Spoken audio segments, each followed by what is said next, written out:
0.75 out of 5 stars, but on Goodreads I just went ahead and rounded it up to 5. I think it is so vital for everyone to read. I would definitely recommend it.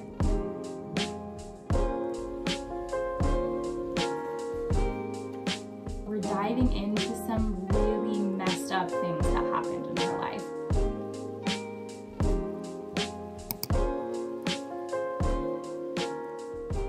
Hello friends, welcome back to my channel. My name is Jenna if you're new here. Today we're going to start a vlog that I've been wanting to do for a little while, and it is a reading vlog over the course of 2 weeks. So I'm going to end up reading 10 books within 2 weeks, at least that is the aim right now.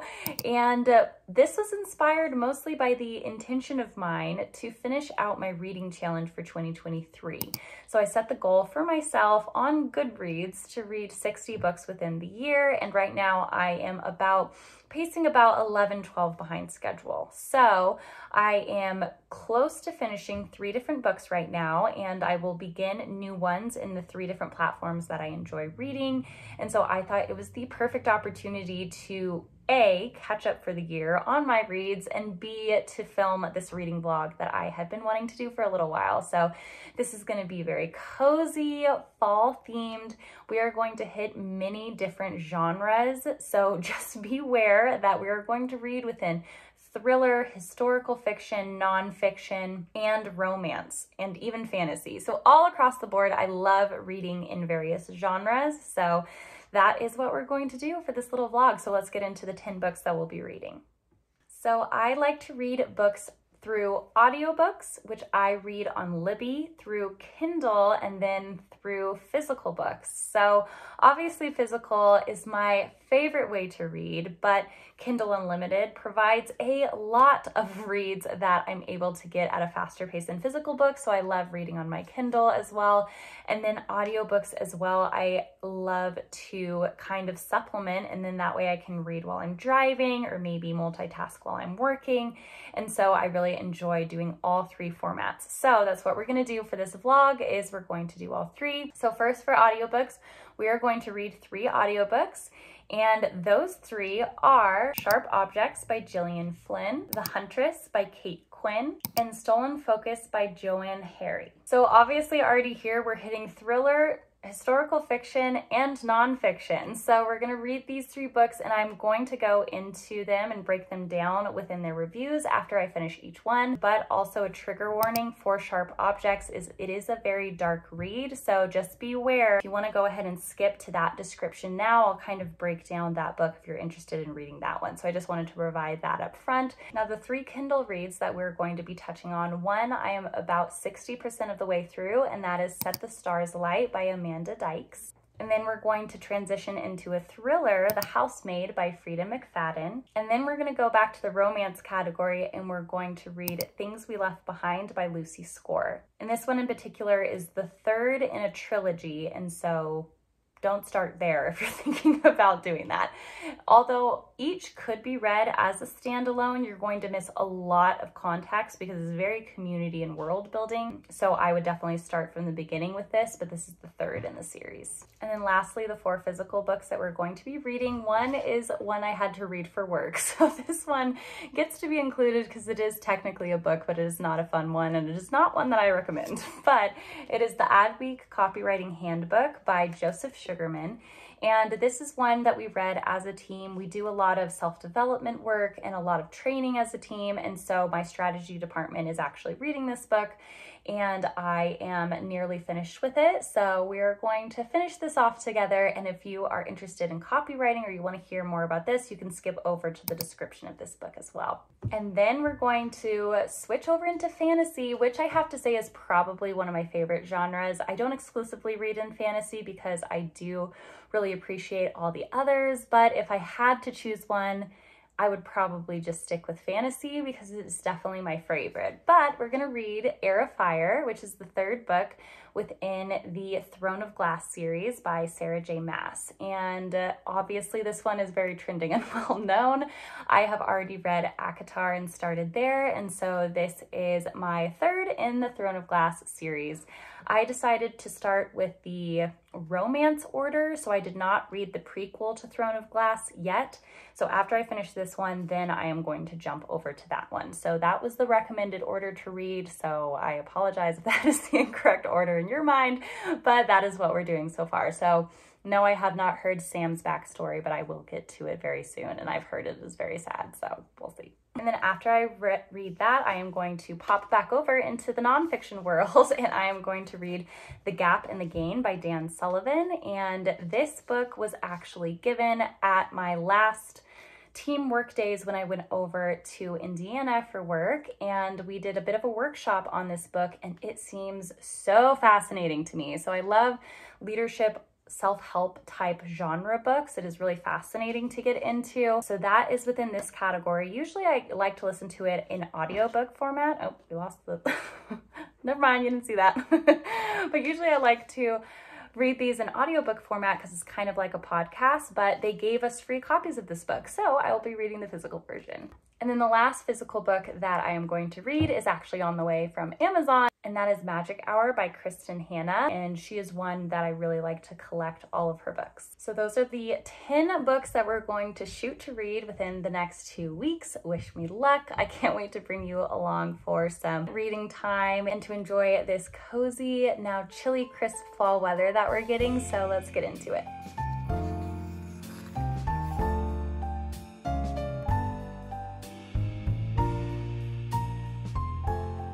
Okay, I have finished the first book of this vlog, and it is definitely going to be the least interesting, but it was the Adweek Copywriting Handbook by Joseph Sugarman that I was reading for some work training.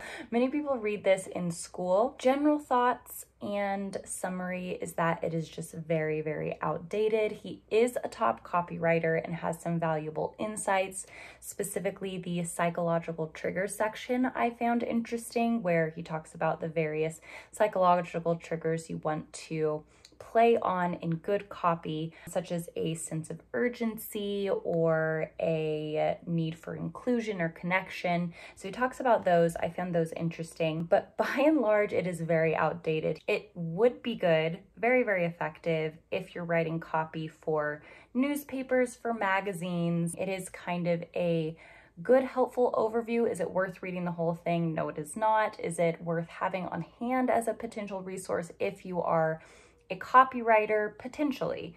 So I would give this out of 5 stars, probably it's hard to rate because it is kind of like an educational material. So I mean, I would probably say 3 out of 5 is being very, very generous, maybe 2.75 out of 5 stars. We'll land there, 2.75 out of 5 stars. It was very hard and cringy how overly confident he was in his skills too. Like, he is a confident man and he is unafraid of sharing his confidence and how great he is and how many things he has sold and how much money he has made. It was just a little bit too much for me. We only have 9 more books to go, so we can do this. We have momentum.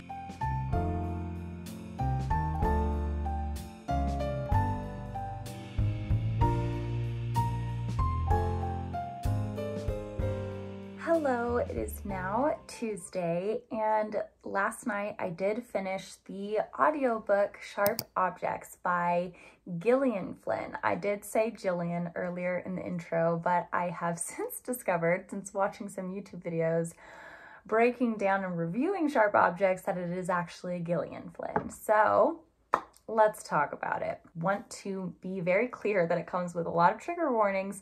It is a darker read, and so it doesn't come with a recommendation for me to do so. I would just say, you know, read the plot summary, watch maybe the trailer for Sharp Objects, the HBO series, and then once you have a full idea and picture for what that's going to be, with the acknowledgement that it's going to be a darker read, then read at your own risk. But I want to talk about my experience with reading this book and what I thought about it. So overall, I think I would give it right at a 4 out of 5 stars. I really did feel as though it was pointing out a lot of truths. Gillian Flynn has this tendency to really look under the rock of what is dark in life, and she peers under it and she lets you look with her at what are the dark intrusive thoughts and actions and behaviors that go on in the world right now. And so that is reality. I understand that and see that. It is hard and gruesome to look at times. Ignoring it doesn't make it go away. So I do appreciate her skill and ability to be able to do that. Now, do I think that she takes it too far? Yes. Specifically with sharp objects, I'm going to try not to provide outward spoilers for this, but just kind of an overview is that the entire town and all the children within this town seem to have dark, evil, violent pasts. What I found believable was the generational trauma that happened between Adora, then to Camille and Amma, and even including Adora's mom, and just the generational violence and trauma and darkness that was passed down. That I feel like was entirely believable. And that was kind of the question of the book. How much is passed down? How much of this can you acknowledge and then escape? How much of it do you not escape from your past and from generations above you? That I feel like was a very strong theme of the book. What I found a little unrelatable though was kind of just the entire town being dark. The fact that so many different kids had a violent history, it was just kind of a bizarre, a little unrealistic view of how life is. Although I do like how it kind of busted the belief and feeling around darkness and dark acts and the capability of a man to do those things versus a female to do those things. And many different characters throughout the book are constantly saying, I just can't picture a woman doing this. You know, she's so sweet. She's such a good girl. There's a lot of gender talk in this. And there is a lot of, assumptions on what assumptions do we make about what a man is capable of and what a female is capable of, and why do we then associate the evil and darkness with a male perpetrator as opposed to a female perpetrator. There was an interesting talk there and conversation to be had about just like the capabilities of darkness of a human being and whether or not that is tied to gender. So those are my thoughts on sharp objects. And so now I am moving on to reading the audiobook Stolen Focus. This is a nonfiction book and I have already found it so interesting and also very humbling. I will talk about that once I finish, and I am nearing completion on Set the Stars Alight, which is the Kindle book that I'm reading right now. I believe I am 75% of the way through. And then I will start the physical book Heir of Fire very shortly here, probably this evening. So that is how we're doing so far. 2 down and 8 more to go.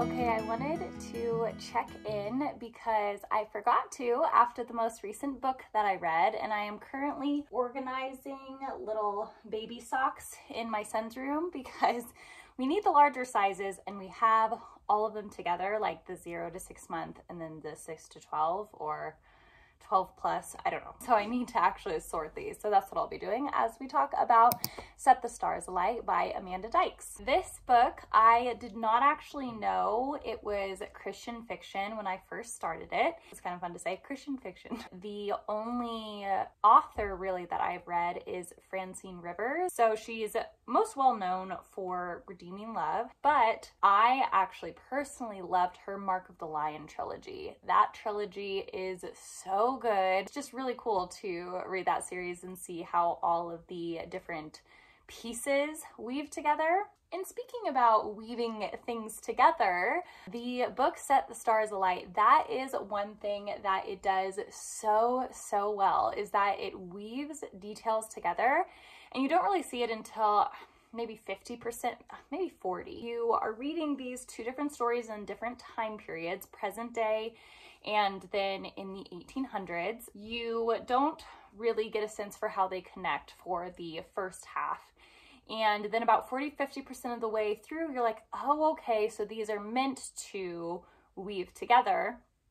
And then as you're reading, as you go and go and go, you're getting more layers of the puzzle or pieces of the puzzle. And I think the author herself would describe it as this book as one of those Russian nesting dolls, as you kind of peel it back and there's another layer and it's like sitting inside of each layer. And that is how the book is. So because of that, I give it technically a 4.75 out of 5 stars, but on Goodreads, I just went ahead and rounded it up to 5. It's definitely a very poetic of a read. It's very deeply seated in meaning, and there's a lot of metaphor. There's a lot of reflection on fiction stories reflecting truth, and truth with a capital T, truth. Definitely would recommend that if you're into reading historical fiction and Christian fiction. So very specific of a genre there. It was fascinating to read probably one of the darkest books you could find, and then one of the lightest, most wholesome books you could find, and then reading them back to back. And the dark read kind of reflects on darkness in of itself as a concept, and the wholesome light read focuses on light and brightness as opposed and contrasted to darkness. I feel like I'm one of the very few humans in the world that would read these two books back to back and genuinely appreciate both. But that is the update of my reading progress so far. I am currently reading Heir of Fire by Sarah J. Maas, and I am still listening to the audiobook. I'm almost finished with the audiobook, Stolen Focus. So that is the current update. I'm going to finish organizing these little baby socks, and I will check in with you once I finish the next book.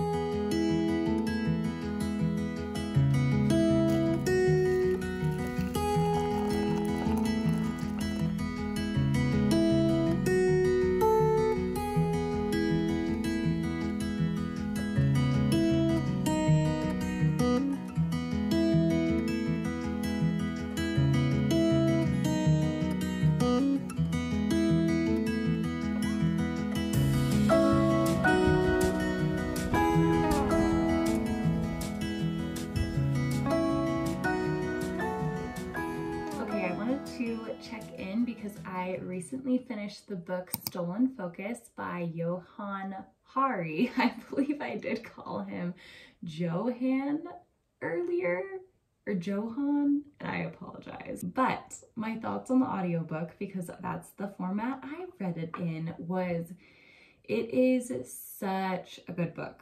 It is so good. The only, I would say, constructive criticism I would have is that the reasonings towards the end of basically the various verticals that contribute to why our generation's focus is stolen, I feel like towards the end there were several that kind of seemed correlational as opposed to causational.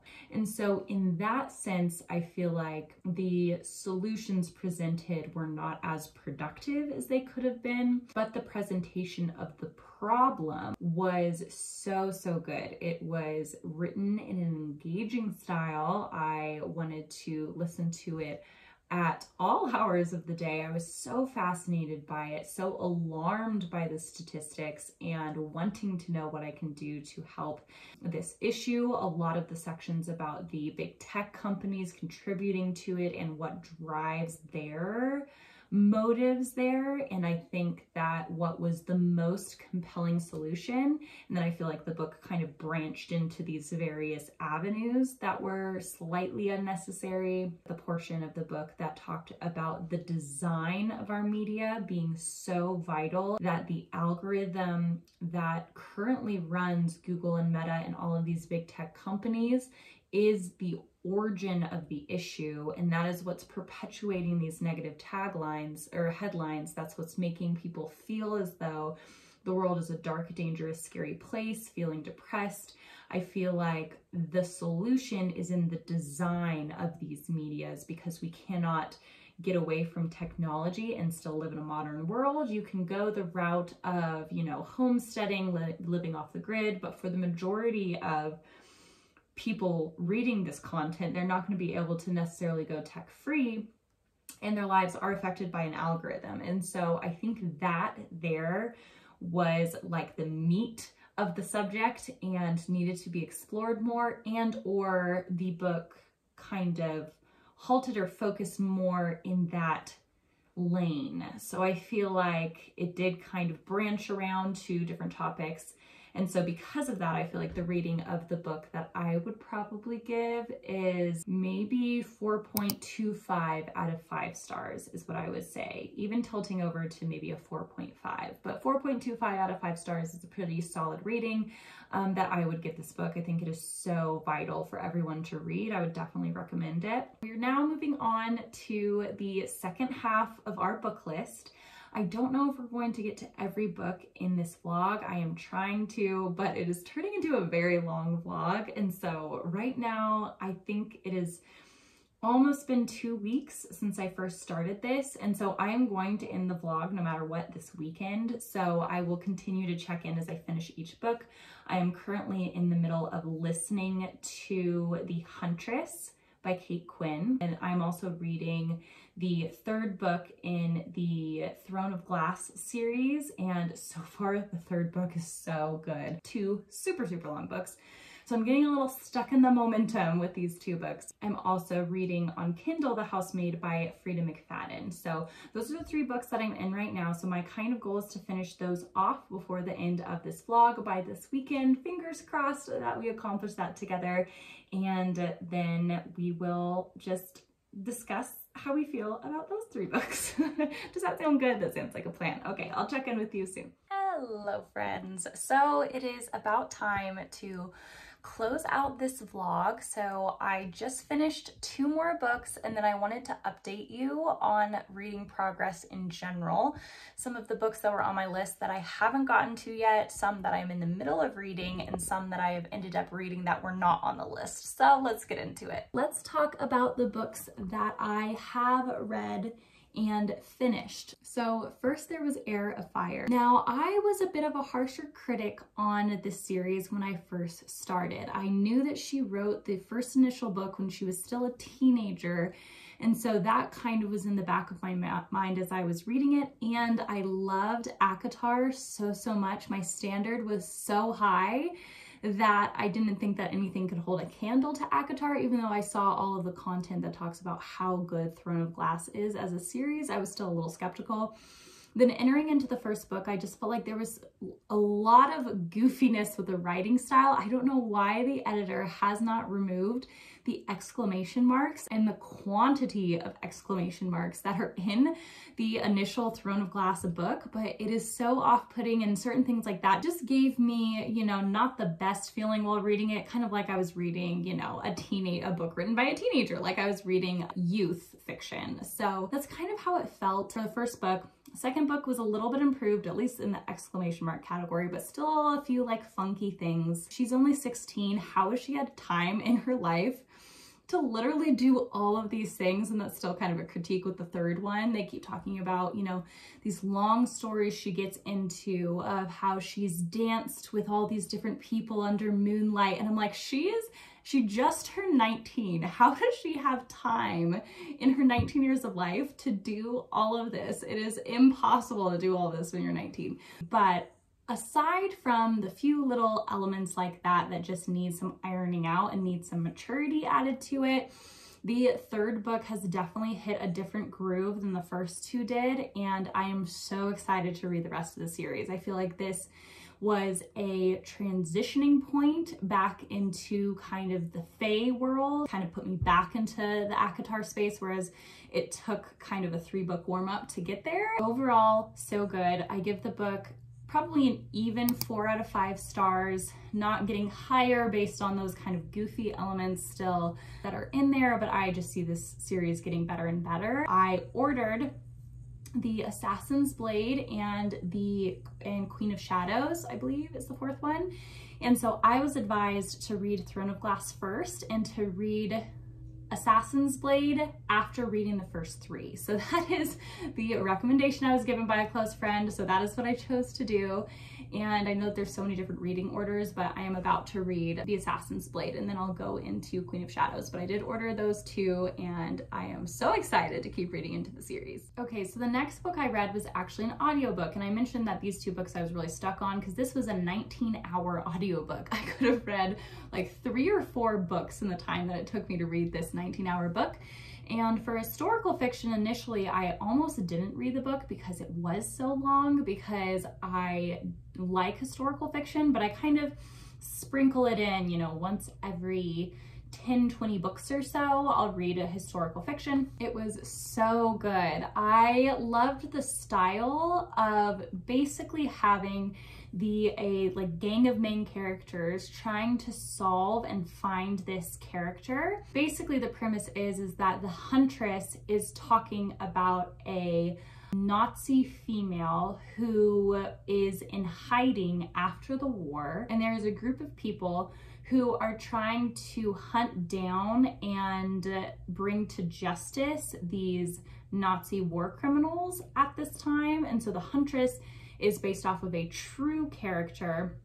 The plot in general is fiction. So the premise of the book is that the Huntress is being hunted, but you as the reader knows where she is the entire time. And so the entire time you're reading the book, and I feel like this trope can be a little bit frustrating for the reader, but you know where she is, you know the characters are trying to find her, and for like a big chunk of the book, the characters are literally right near her, and you're like, please find her, she is right there. And so I feel like that, though, even though it can be frustrating, leads to like a really satisfying conclusion.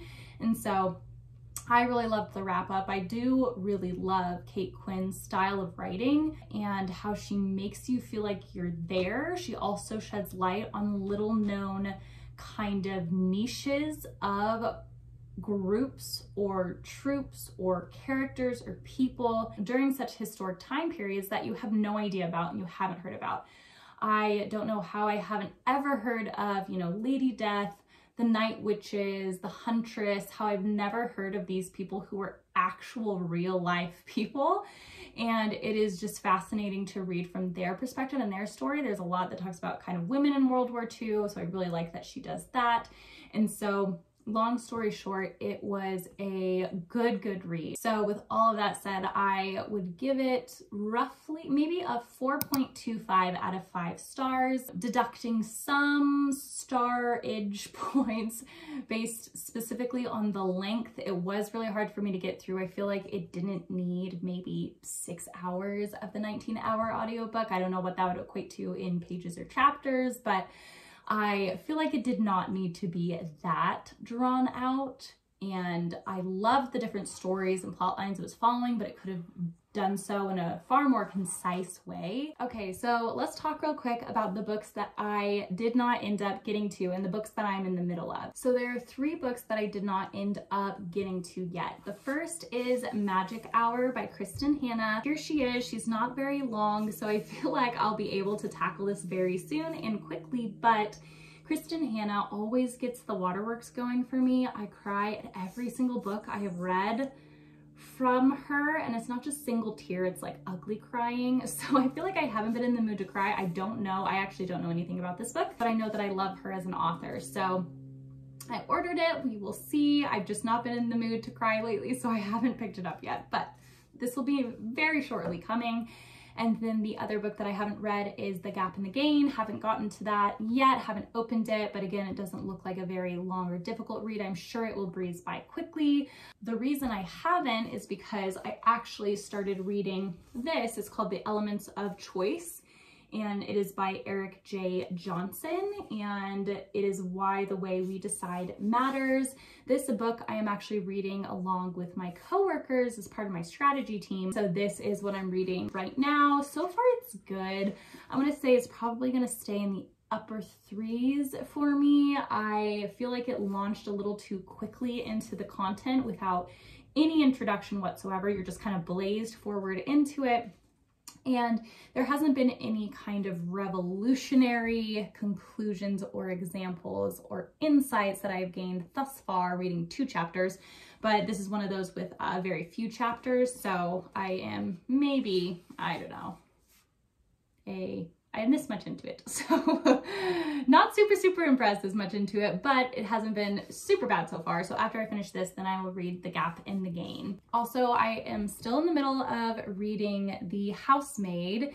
I am chapter 6, and it is funny because it is spooky, but it's also kind of humorous. And so I feel like that's kind of unexpected in a read. So I'm really enjoying that so far. I feel like this is the thriller genre that I like to read. Like Sharp Objects is a little too dark for me, but something like this is like, okay, this is freaking me out, but it's making me laugh at the same time. So I like this. I am waiting to finish that before I read the 3rd book of Lucy Score's Things We Left Behind. And so that is the 3rd book in her trilogy. I really like these books. I know that they kind of get mixed reviews. I feel like you either really like them or you don't.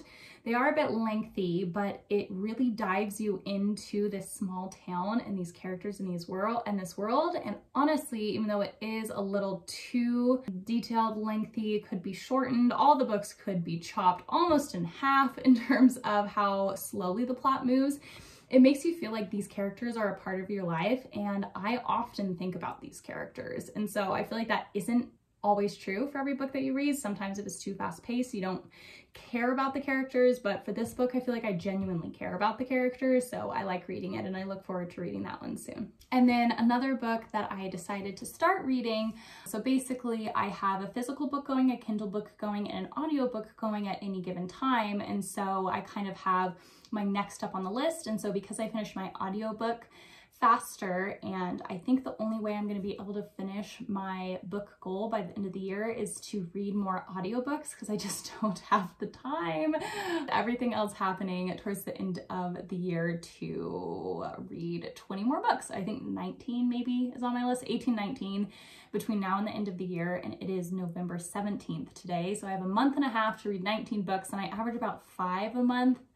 Ish is kind of my comfort zone. So I think the only way that I'm going to actually hit 60 is if I start listening to more audiobooks. So with that said, I am listening to a memoir right now by Jeanette McCurdy, and it is I Am Glad That My Mother Died. And I have never read a book that is so dark and funny at the same time, I want to say. She just has such a almost humorous way of narrating her story, but we're diving into some really messed up things that happened in her life, from eating disorders to her narcissistic mother, who is absolutely insane, and then the abusive boyfriends she's had. It is just really eye-opening and makes me feel bad for any child actor, honestly, how they truly are almost being leveraged and used. Not everyone, but I feel like a vast majority are being leveraged and used a lot of the time, and their childhood is being stolen from them in order to accomplish these goals that have to be motivated by the parents, because the child isn't going to set up all of these appointments and auditions and drive themselves to them. I am sure that there's more like self-motivated kids than others, but for the most part, it is like a parent-motivated career choice for their child. And so it's an interesting thing. I don't know how ethical it is to even have child actors, but like, I don't know. It's gotten me really thinking just about the industry as a whole. So that is where we're at right now with the reading journey. I want to thank you so much for watching this video. I hope that it was cozy and fun, and you maybe learned some about a book that is on your TBR and you might be interested in. And I would love to hear what you have to say about the books maybe you're reading at this time of year, any recommendations you might have for me based off of these books that I've read and enjoyed, and maybe any recommendations I can provide to you based off of books that you have read and enjoyed. I would love to have a conversation about it because reading is one of my favorite things to do. So thank you so much again for watching this video. If you liked it, please remember to give it a little thumbs up and to subscribe to my channel. Remember to turn on notifications for this channel, and I cannot wait to catch you on the next